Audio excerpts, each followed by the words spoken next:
क्या भारत के संविधान से बड़ा और बेहतर है पाकिस्तान का संविधान? कि देश की सुप्रीम कोर्ट के जस्टिस जमशेद बरजोर पारदीवाला को देश के बजाय पाकिस्तान के संविधान की धारा का सहारा लेना पड़ा है? क्या जस्टिस जमशेद बरजोर पारदीवाला का यह आचरण देश के संविधान निर्माता डॉक्टर भीमराव अंबेडकर समेत संविधान का निर्माण करने वाली संविधान सभा के सदस्यों का अपमान नहीं है? क्या उनका यह आचरण देश की संविधान सभा की भूमिका को कमतर आंकने, उसे लाचार सिद्ध करने की कोशिश नहीं है?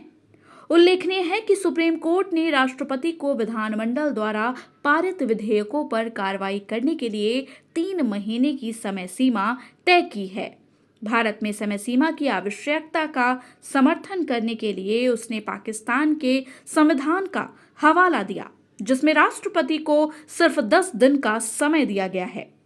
राज्यपालों द्वारा विधेयक पर लंबे समय तक निष्क्रियता को अलोकतांत्रिक बताते हुए न्यायालय ने विधेयक की समय सीमा के लिए पाकिस्तान और अमेरिका के संविधानों का संदर्भ दिया है। शीर्ष अदालत ने कहा कि समय सीमा का उल्लंघन न्यायिक जांच के दायरे में आता है, क्योंकि इसने राष्ट्रपति को विधेयकों पर निर्णय लेने के लिए 3 महीने की समय सीमा निर्धारित की है। 8 अप्रैल को दिए गए और 11 अप्रैल को ऑनलाइन जारी किए गए अपने 415 पन्नों के फैसले में सर्वोच्च न्यायालय ने पाकिस्तान के संविधान के अनुच्छेद 75 का हवाला दिया, जिसके अनुसार देश के राष्ट्रपति को 10 दिनों के भीतर किसी विधेयक पर निर्णय लेना चाहिए। यदि उस अवधि के भीतर कोई कार्रवाई नहीं की जाती है तो विधेयक को स्वीकृति मिल गई मानी जाएगी। सुप्रीम कोर्ट के जस्टिस जमशेद बरजोर पारदीवाला के इस निर्णय ने कई सवालों को जन्म दिया है।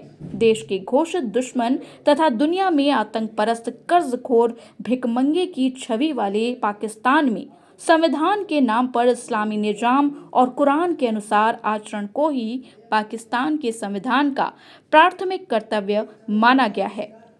उसके संविधान का मूल आधार ही कुरान के संदेशों उपदेशों का पालन है।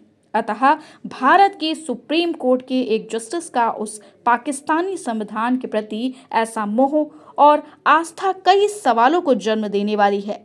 उन सवालों का जवाब देश की सरकार को ढूंढना ही होगा।